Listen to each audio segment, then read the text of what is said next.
We are live, Gary. Hello. Hopefully we're live. Hello, lovely YouTubers. If anybody has been waiting for us, I can only apologise. How long does it take one person to thread a machine? Well, clearly, if it's me, about an hour and a half. Anyway, hello, lovely YouTubers. I can see that we are live here today. So thank you for joining us. If it is your first time, oh, sorry, I'm knocking that camera. If it is your first time, welcome to the House of Madness. This is where the lovely Gary, who is there in the corner, is the teacher. I am the student. Hello, Gary. And we have a tea time tutorial every Friday. And I think Gary's next tutorial will be how to thread the machine again, Rachel, because you've clearly forgotten.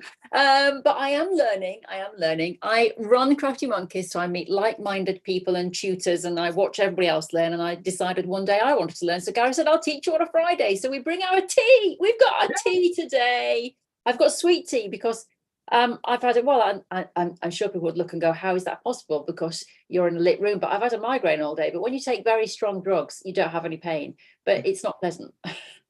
Prescribed drugs, well, actually say there.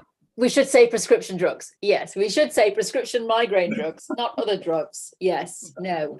Sorry, that in the corner of the screen there, I can see that's my, if that wire is there, it's my camera that is close up on my machine, because you will be seeing today what we're doing, Gary. We're going to do some, we're going to try do a bit of free motion embroidery. So that's why we've got our camera, not necessarily on a hand shot. We've got it on our, sort of centered on our sewing machine. So we can talk about free motion embroidery today. So Yes. We mentioned it last week. So this is the week where we're going to have a little go. And I know that you've had a little bit of experience, Rachel. So I just want to see how much you have. And in this session, I want to give some hints and tips and things that perhaps other people, other viewers out there, or if they're viewing it now or later, it might just help them with their free motion embroidery as well. Yes, and you know, the free motion embroidery thing that I did, I think Gary's referring to, was a retreat that I ran recently in Yorkshire, and a lady there was being taught by the lovely Janet Clare, who is a master of free motion embroidery. She's also featuring on our channel. If you want to look at some of her videos, they are there for you.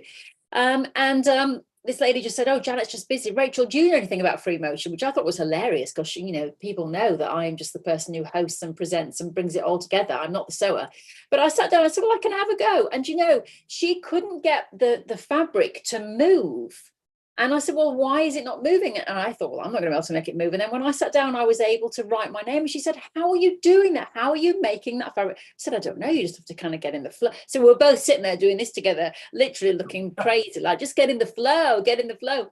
But I actually really did enjoy it. And bless her, I think she was like, okay, can you get off my machine now? Because you've been on there for like 10 minutes. I guess, because I actually really wrote my name.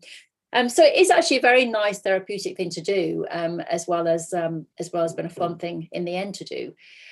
But before we do our sewing, which I'll put a time code underneath so that you can go straight to the sewing if you would like. But we're just going to have a little chat. We usually do a quote for the week, and we have a little chat about life. But very apt. I didn't come up with a quote this week. And do you know why? Because we're in the Mercury Retrograde. So if anybody out there is not understanding what that is, or is in it and nodding right now, it is when Mercury, one of the planets, Mercury, goes into retrograde, and apparently it does bring all sorts of weird communication issues. And I tell you what, Gary, today I was trying to send through some Instagram messages. Would they go through? No. And then I've had all sorts of things go wrong today. Of course, woke up with the migraine, and it's just been one thing after another. In fact, for the past 4 days, I felt like someone is just going slap, slap, slap on my face. And I do think there is something in this planet thing, but how can the planets affect us, Gary? You're a spiritual guru. Okay, let's put Mercury to one side. Let's just imagine, well, Mercury is a planet. It's this big sphere of material in the solar system. But we've got a small sphere of material in our little world here, which is our moon. And you think what the moon can do? The moon moves the tides backwards and forwards, and it can move big bodies of water. Yes. And if we didn't have the moon, we wouldn't have tides. So this is what I think. This is my thinking, that actually all those planets, but this is how maybe the zodiac works. And it's about how the planets, when they're sort of near us and conjunction with everything else, how they can affect energies. And I think a lot of our life and our world is made up of different energies, good, bad, energies that sort of bring good fortune, energies that give us tasks, or energies that give us challenges. And Mercury retrograde is actually where it seems and it looks in the sky for a period of time only, and it happens. It can happen at the beginning of the year, it can happen at the end of the year, all different times. It appears to be going backwards. It's not going backwards, but it appears when you look up at the sky at night, it appears to be, it seems to be going backwards. And therefore, it's a great analogy. Even if you don't worry about, or you don't not even connected with the zodiac and about planets and how they affect us, it's a good analogy for 1 step forward, 2 steps back. So all of us have that happen in life, don't we? We just think, we're just getting there. And then suddenly, no, we're not. We're going back either 1 step, 2 steps. And that's the same thing as what a Mercury retrograde is. So it's either, oh my God, at the moment, everything seems to be 1 step forward, 2 steps back. And it's, again, those challenges. And though we seem to be gradually getting there, but it seems to be almost like you're just sort of stopping.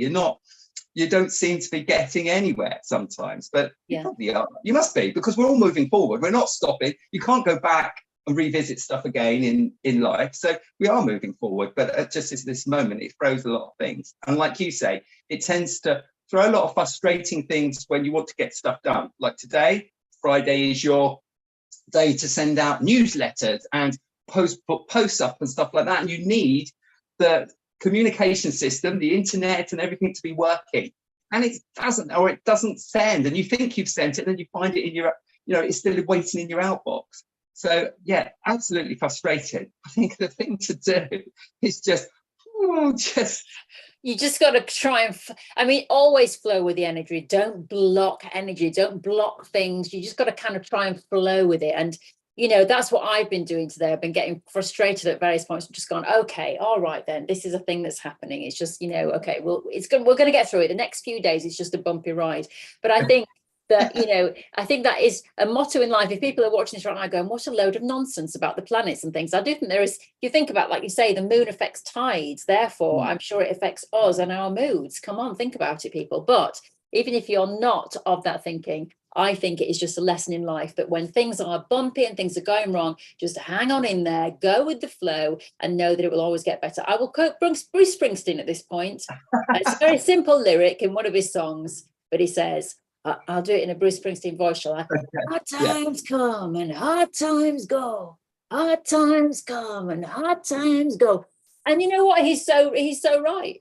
Hard times come and then they go. And then they come back again, because that's life. So you've just got to hang on in there, keep going with the flow, keep positive, and it will all work out in the end, hopefully. And sometimes, if you walk away from it, the problem or the communication problem, just like, right, stop, go and make yourself a cup of tea, walk away from it, then go back to it, and you'll find sometimes it sorts itself out. Why that is, I don't know, but that's a really good thing to do. It's just coming away from the situation, isn't it? Yeah, and that's what I did when you were saying get a screwdriver. I was like, I went to get a screwdriver, and then I could feel that everything was just getting on top of me. I thought, right, I'm just going to boil my kettle and get my cup of tea. And I wasn't going to bring a cup of tea because I thought, I haven't got time. But I thought, no, I'm going to get my cup of tea. And I'm glad I have, because it's got a bit of sugar in it, which is unusual for me, but I've gone for the sugar and I feel a lot better now. Are we ready to sew and have some fun, Gary? Let's do some sewing. Yes, what a good idea.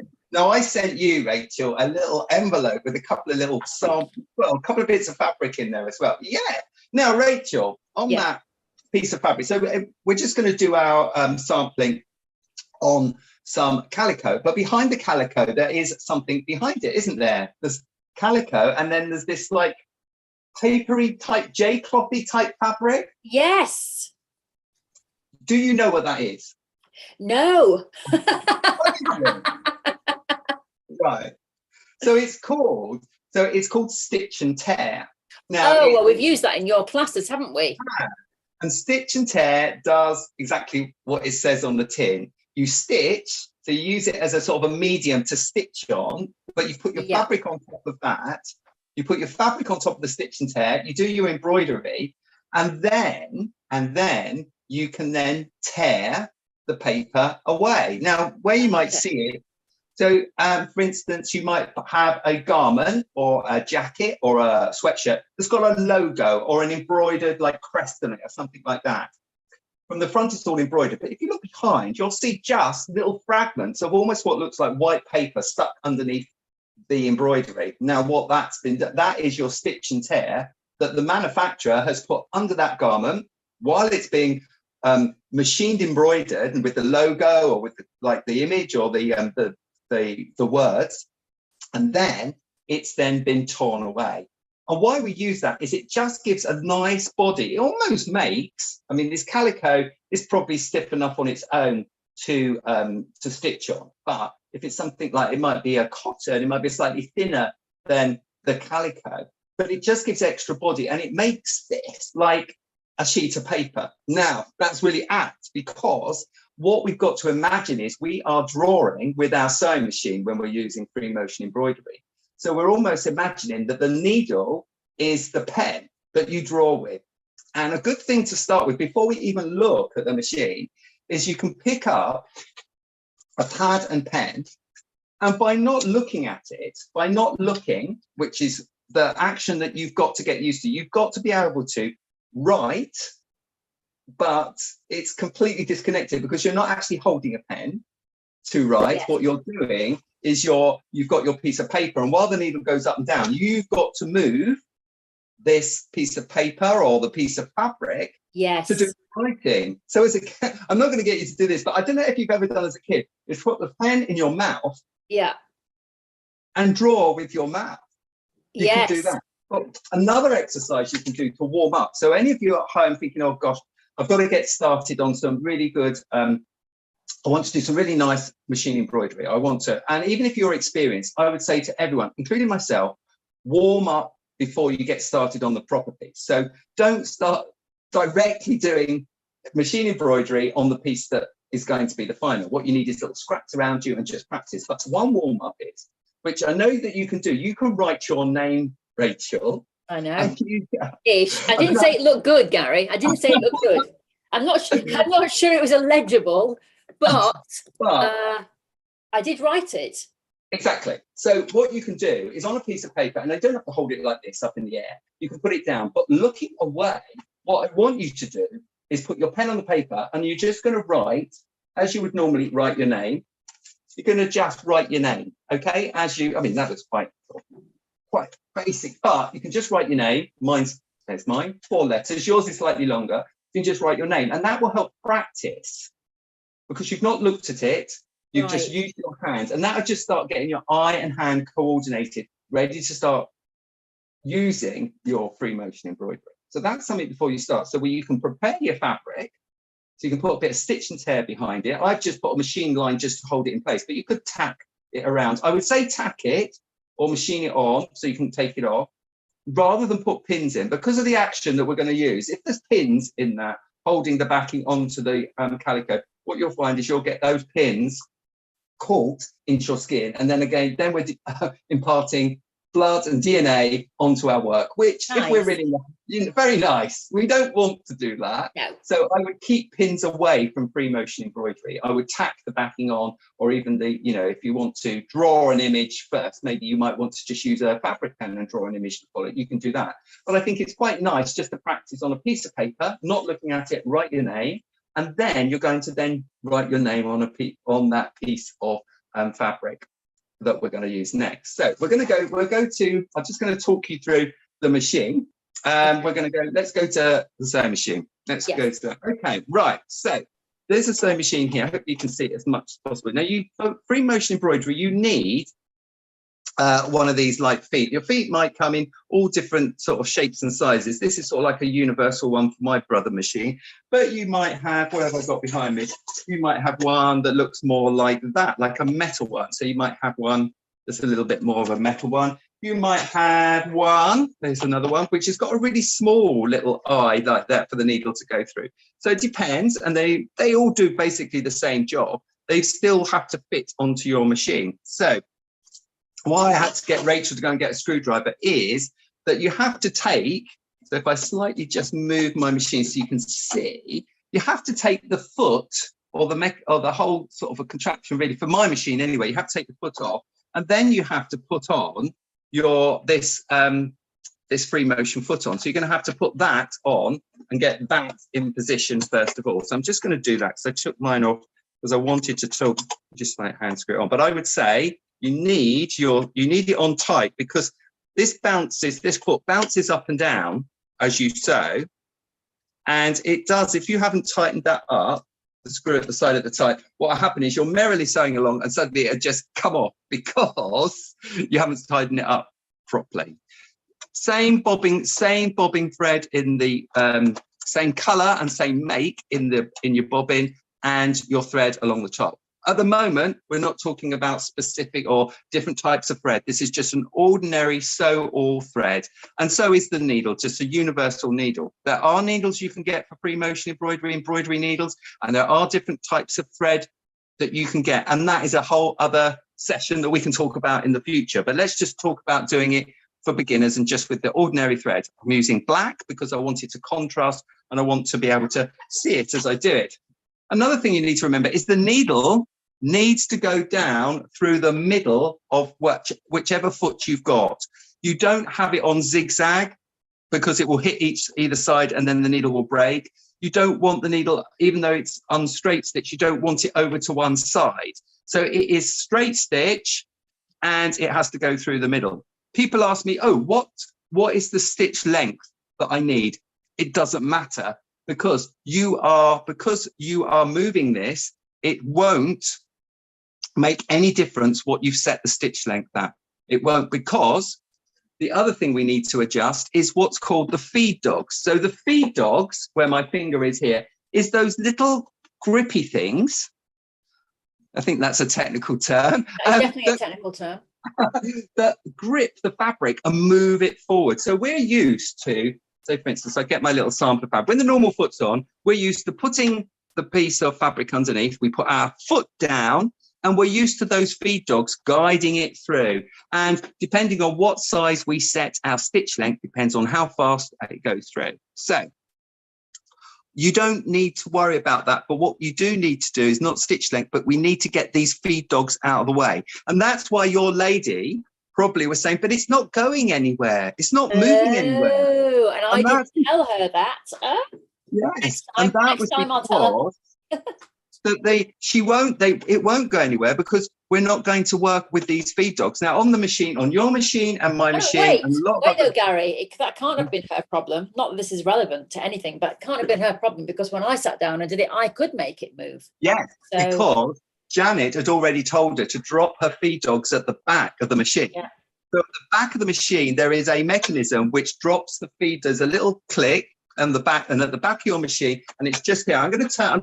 I might be able to just carefully turn my machine round and show you where mine is. Whoops, there we are in camera.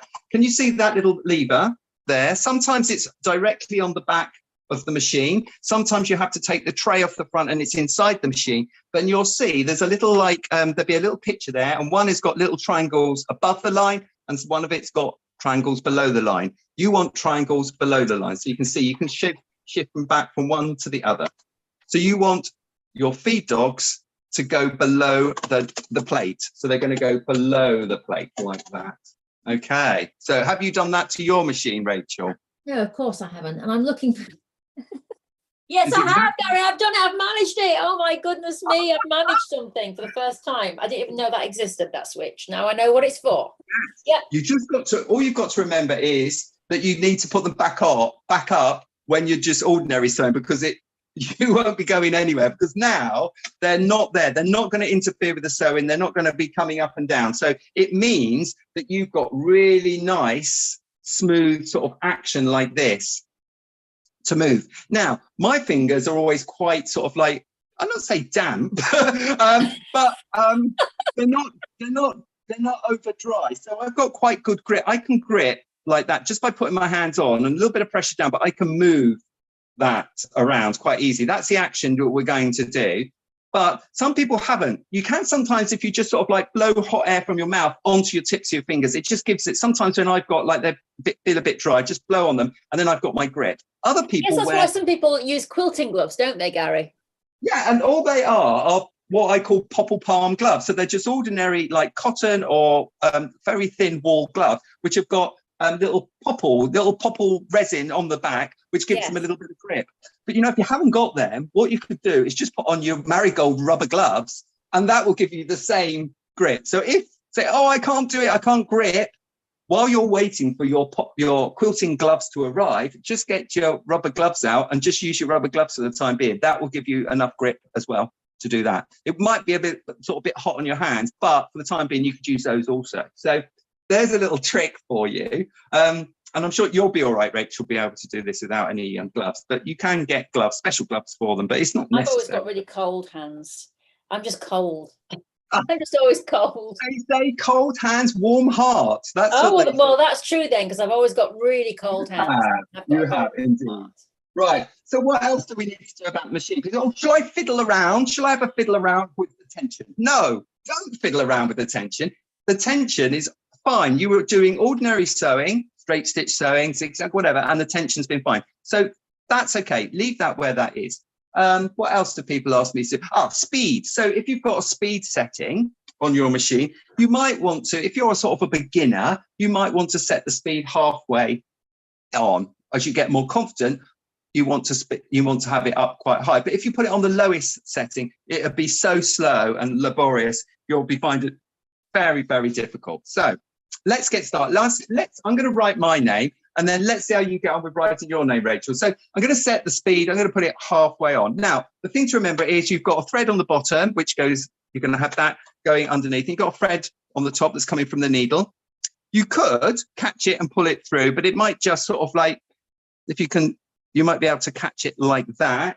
And then with the scissors, you can always pull so it comes up underneath so it doesn't get caught. But don't worry too much at this stage like that. So that's where I'm going to start from in there. You can always put your needle through like so. But it doesn't. Yeah, sorry. I was going to say, and we do obviously put the foot down like we always do. And that's a really good point. Now, that's really good because, yes, you do. And so many times when people go, oh, Gary, it's all knotting up. It's knotting up underneath. And I said, have you put your presser foot down? Well, I didn't need to because it doesn't need to do that. I said, it does because you need, that presser foot needs to go down, even though this foot is going to bounce up and down and you've got complete freedom as you're moving. But what that does by putting the foot down is it affects the tension wheel inside the machine. If it's up, it's all going to be loose, slack thread running through, and you're going to get a bird's nest or knotting underneath. So it does need to come down. So what we're going to do, we're just going to have the needle. If I didn't even touch this, the needle would just go up and down in the same place. So it could go up and down, not doing anything. Imagine like it's a tattooist. And so you've done your little sort of practice writing. You think how you're going to do your name. So you can do the same. So you can just start to write your name, and it's going to have to be joined up writing unless you want to start and stop. So you can do, for me, you can do a G, then I might do an A, or I'm doing small letters, and then I'm going to do an R. Whoa! And then I'm going to do a Y. Something's happening. Okay, what am I doing? What am I doing? Something's going wrong. Oh, my needle's come unthreaded. Oh no, we're here for another 5 years now, waiting for me to needle. So I do that. I'm going to just do that again. While you thread your needle, I'm going to do another. I want to make sure I wasn't concentrating. I've got a small A and then I've got capitals the rest of them. So I'm going to do another one. So I'm going to remember to put my foot down, put my needle in to get started, and I'm going to do a big capital G up. Then I'm going to do an A, capital A, and across. And then I'm going to do a capital R up and down. And it's quite interesting because it's almost like doing a drawing. You're not allowed to take the pen off the paper. So you're not allowed to take the needle off the paper, really, or off the fabric. It's quite nice. And I think really, even if you've done free motion embroidery quite a lot, it's really nice just to do a quick practice. It really gets your eye and hand coordination in place. And when you're finished, usually depending on the machine, but the machine usually finishes with the needle in down in the fabric. Bring your needle up, and then bring your foot up so that you can then just gently move your piece of work to one side, cut, and then you can then just trim your threads away from the top and on the bottom. Most importantly, there's always like loads of threads underneath. And I'd say when you're free motion embroidery, always tidy up as you go along. When you have a stop, always then use that stop just to tidy up both the front and the back. So there's my first garret. Well, that was my first one. I wasn't very happy because some reason, because I wasn't concentrating, I went to a little A and I wanted a capital A. So then I just did another one. So even I need to warm up. So that's my first one for today. I'm not going to show you how to take the paper off of this one because I'm going to get you to do another exercise. So how are you got on, Rachel? Have you threaded that machine yet? I've just about threaded. Let me just see if it's working. It is working, but for some reason it's knotting up. What am I doing? Why is it doing that? Is it the way it's threaded from the top, is it? I don't know. No, it's at the bottom. Hang on. Oh, wait a minute. No, hang on. Does it keep coming undone? It keeps coming out of the needle, Gary. It just keeps unthreading itself. Oh, well, that would be that one. If it's coming out of the needle, it's because maybe you haven't given yourself a long enough length once you've threaded the needle. Maybe you cut it too short. I thought I had. Hang on.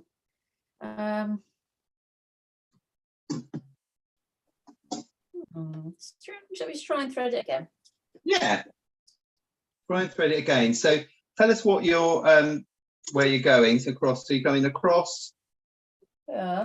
So that's picked up there. And then I go under there. Should I be going behind something? I can't remember. It's what, sorry? Should I be going behind? Am I hooking into something on the needle, on the actual foot? So in front of the needle, there's a little catch in front of the needle. So you want to just bring the thread down through there, behind there, and down through the needle. Yeah, I'm doing that. Gary. I'm doing that. I don't know why it's coming undone. Let me just try and.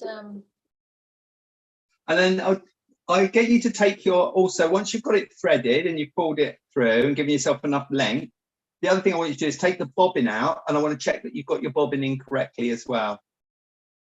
Oh, this is all very testing. Could take me another hour to get it threaded.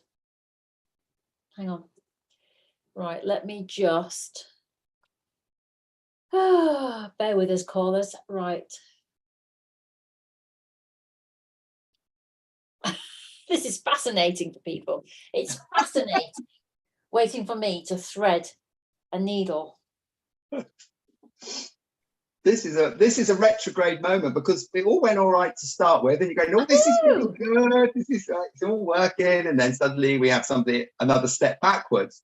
And that's when you're learning, and like we do on Crafty Monkeys, a lot of it is like, "Oh, I've got the hang of that," and then suddenly something goes wrong. We're thinking, "Oh, don't be too overconfident to start with." So it's always like that. When you're learning. So I've got it threaded. Lovely. That's it. You got it threaded. That feels a bit better. Hang on. Let me just see what happens. Okay. And that bobbin is underneath. Okay, we're rolling, baby. We're rolling. Right, Rachel. Okay.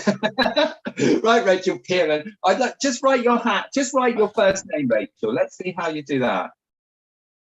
You see what I'm doing? Yeah, I can see that. Yeah. But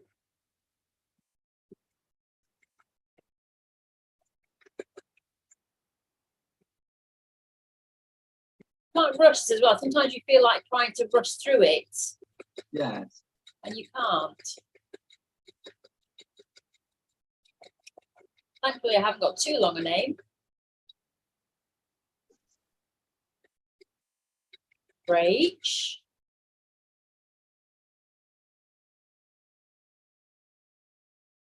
So, you're showing really good control there. It's very good. Thank you. think I know how to do that next letter.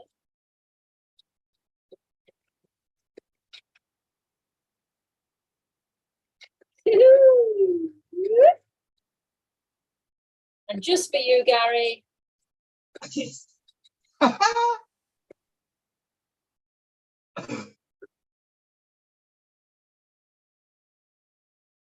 Right. Okay. Do I have to do any? Oh, I don't need to worry about going back. Needle up. So needle up. Yeah. Needle up, foot up, and gently pull. Gently. Gently. I know I'm never gentle with anything. Right. Okay. Hang on. Done it. Right. Are we ready for the big reveal? Oh, hey! Thank you, Rachel. That's really nice. So that's good. So that's the first one of the day. That's not bad for a little warm up, is it at all? So good. All right then. So I've drawn an image. Let's see if we can both do just a really simple stylized flower. So maybe on another piece of calico, we're going to just do a flower design. I just thought where we do it. So if I bring, I'm going to show that to camera. Can they see that? There's a very. Let's have a look. Oh, hang on. Sorry, Gary. Hang on. Let me just replace the spotlight. There you go. Okay. Right. Wow. So, you want me to do that? Oh. Yeah. So you've got to think about how you're going to attempt that. Do you do the stem first, or do you do the center first and then the 5? Remember, we do 5 petals on a flower. It's not 4 petals, it's not 6, because it's always 5 petals, which is a bit of a challenge to get all those 5 petals in.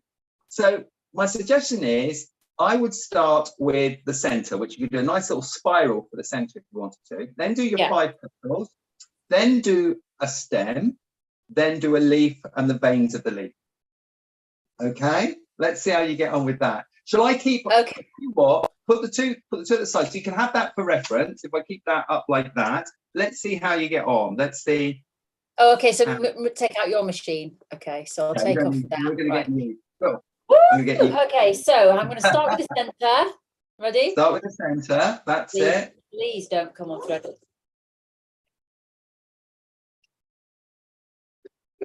That's it. So just going to go round. You see, you know when people say to me in class, "Oh, Rachel, you should do this with us." There is no way I could do this and host the class, let me tell you. No, you couldn't. But that's good. So that looks quite nice, Rachel. That's fine. Your first petal. Lovely. Well done. Just another 4 to go.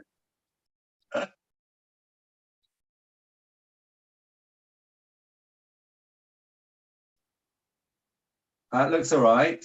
Yeah.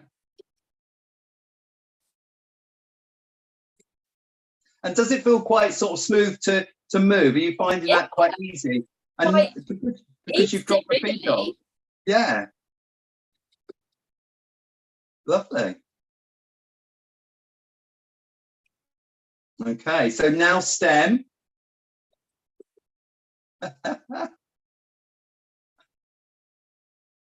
That's it. This is the biggest smile I've had on my face in the last 24 hours. It really is. I've had a grumpy face on for 2 days, actually. And now it's all going happy, Gary. I do love you, darling. Oh, I do love you. Nicely. And we've got the veins in the leaf. Look at that. Honestly, you would think you've been doing a bit of free motion embroidery quite regularly with what you're doing there. So. Okay. Whee! Pull that up and then we go. Gently pull away. Yeah. Right. And nice. I'll just take off a little thread. That's it. So you're going to trim beautiful scissors that Karen bought me from all the way from America. This is lovely. And going to trim the back. So you flip over, just turn it over, and you just trim all your loose threads from the back. Okay. That's it. Yeah. And while you've got it on its back, you can gently pull away the stitch and tear. So you're going to gently just pull away. Now, a good idea is that, like you'll do, you just keep your finger along the stitching and then you gently pull it away. This is such fun. Oh my goodness me, I love this. I think I have found my sort of niche, you found your niche. I love it. I love that. I think of all the things that we teach, Because I'm going to have a go at one of your projects from one of the classes, you know, with the paints where I could sort of paint Yes, flower now. yes. So you could paint that now. So that's lovely. And now what? So by taking the stitch and tear away, the quality of the quality of the fabric comes back, because when you've got the stitch and tear on it, it's all very stiff, and as I said, it's like a piece of paper. Now it's all soft again because you've taken that away. And if you've got, like, behind the flower pieces, you've got, like, you want to take each individual behind each petal out. If you just use like a little sharp pair of scissors, just put the point in, and you'll be able to lift away from that. But I'd say don't go over mad taking every little single piece out. You'll never get all of it out. And that's why even in industry, when you see an embroidered piece on a garment, or even on an interior or something like a piece of fabric, you'll see there is some stitch and tear still left there, because it's impossible to get it all away, but you can get little bits away. But I think you've done a really good job there, Rachel. Very great. Once we got the hang of the threading, that's the thing. It's just getting used to just when the thread comes out of its needle, just quickly be able to do it. And that comes with practice. It really is. The more you use your machine, it becomes automatic. Just that, oh, I'll rethread it, put it through the needle. And you know, it would just be much quicker for you. So no, brilliant. Really, really good. Yes.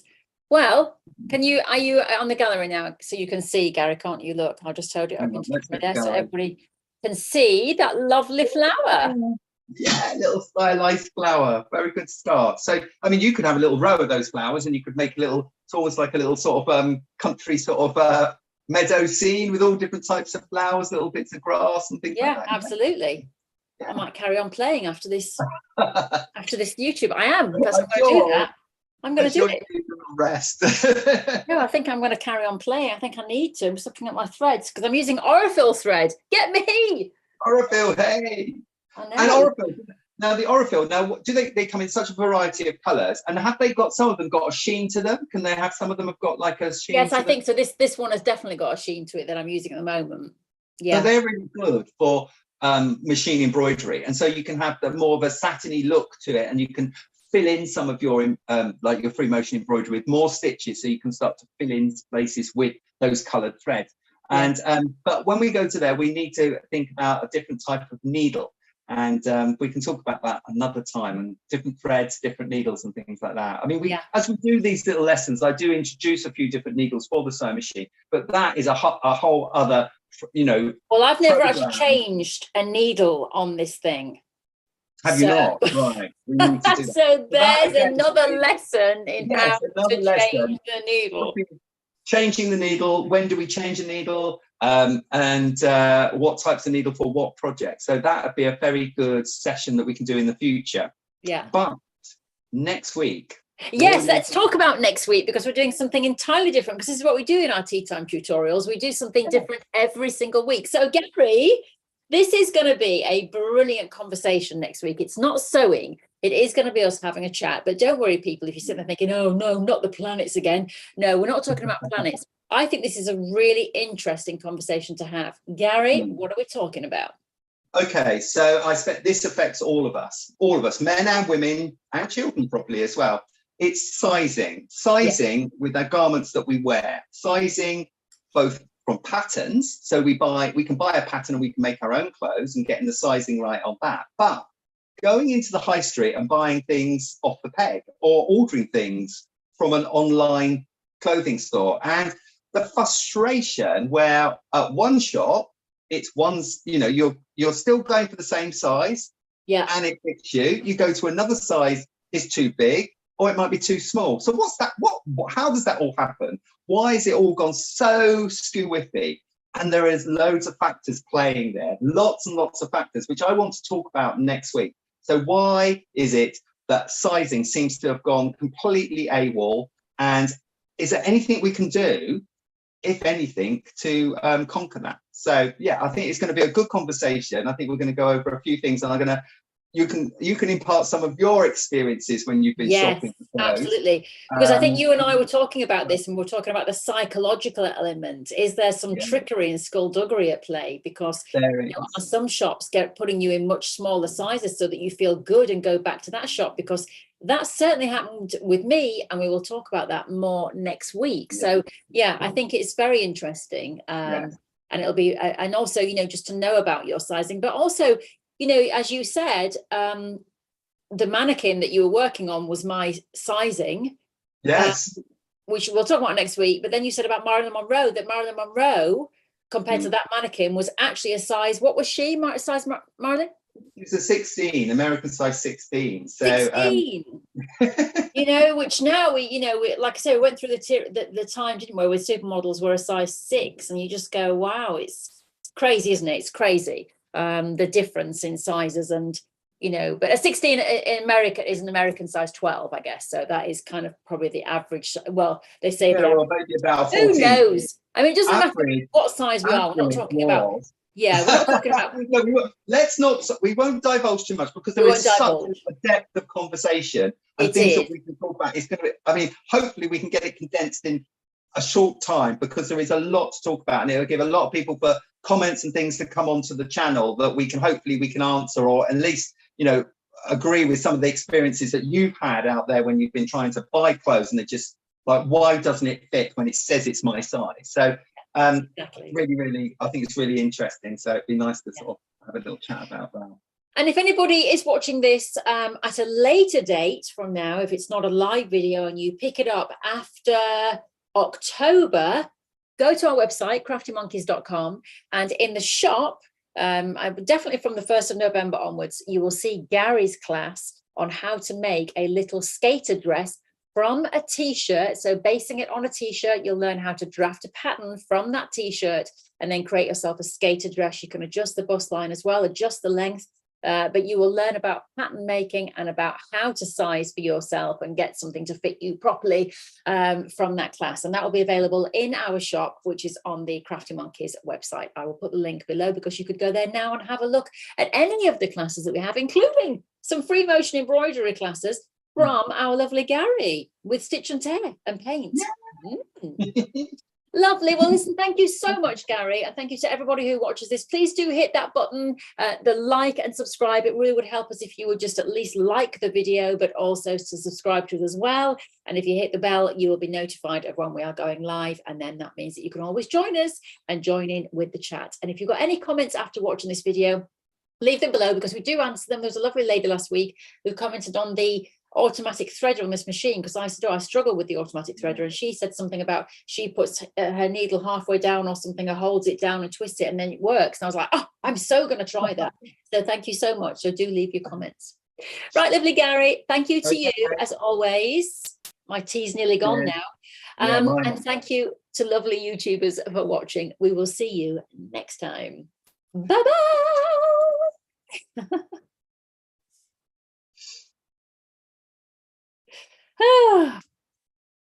That's it.